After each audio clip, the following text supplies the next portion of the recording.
ಎಲ್ಲ ನನ್ನೋರೆ, ನನ್ನ ಗಂಡ, ಅಕ್ಕಪಕ್ಕದ ಮನೆಯವರು ಎಲ್ಲ ನನ್ನೋರೆ, ಆಡ್ಕೊಳ್ಳೋರೆ, ನನಗೆ ಅವಮಾನ ಮಾಡ್ತಾರೆ. ರೀ ರೀ ನಿಮಗೆ ನನ್ನ ಕಂಡ್ರೆ ಆಗಲ್ಲ ಅಲ್ಲ? ನಾನು ನಿಮಗೆ ತೊಂದರೆ ಕೊಡ್ತೀನಲ್ಲ? ಆಯ್ತು ಬಿಡ್ರಿ, ನಾನು ಎಲ್ಲಾನ ದೇಶಾಂತರ ಹೊರಟೋಗ್ತೀನಿ. ನೀವೇ ಸುಖವಾಗಿ ಹಾಲು ಕುಡಿದು ನೆಮ್ಮದಿಯಾಗಿರ್ರಿ. ನನ್ನ ಮಗನ್ನು ಚೆನ್ನಾಗಿ ನೋಡ್ಕೊಳ್ರಿ.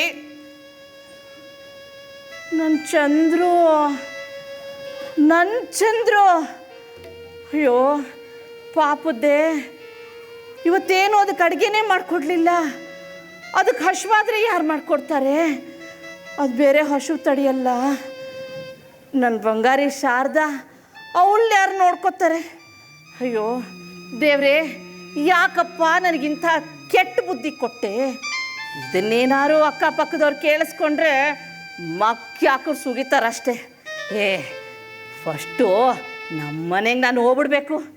ನನ್ನ ಮಗನಿಗೆ ನಾನು ಅಡುಗೆ ಮಾಡಿ ಹಾಕಬೇಕು. ಅಂದಿದ್ದಷ್ಟಕ್ಕೂ ನನ್ನ ಗಂಡ ತಾನೆ ಏನೋ ಅನ್ನಪ್ಪ. ಅದಕ್ಕೆ ಪಾಪ ನಾನಿಲ್ಲ ಅಂತ ನಾನು ಎಲ್ಲೆಲ್ಲಿ ಹುಡ್ಕೊಂಡು ಓಡಾಡ್ತಿರುತ್ತೋ ಏನೋ. ದೇವ್ರೆ, ಇಂಥ ಕೆಟ್ಟ ಬುದ್ಧಿ ಇನ್ನೊಂದು ಸರಿ ಕೊಡಬೇಡ ಕಣೋ. ಅಪ್ಪಪ್ಪ, ಏನಿದು? ಬಳೆ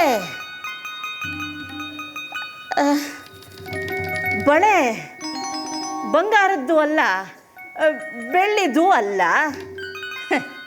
ಮನೆ ಬಿಟ್ಟು ಬಂದಿದ್ದಕ್ಕೆ ಇದೊಂದೇ ಅನ್ಸುತ್ತೆ ಸಿಕ್ಕಿದ್ದು. ಇರಲಿ ಬಿಡು ದೇವ್ರೆ.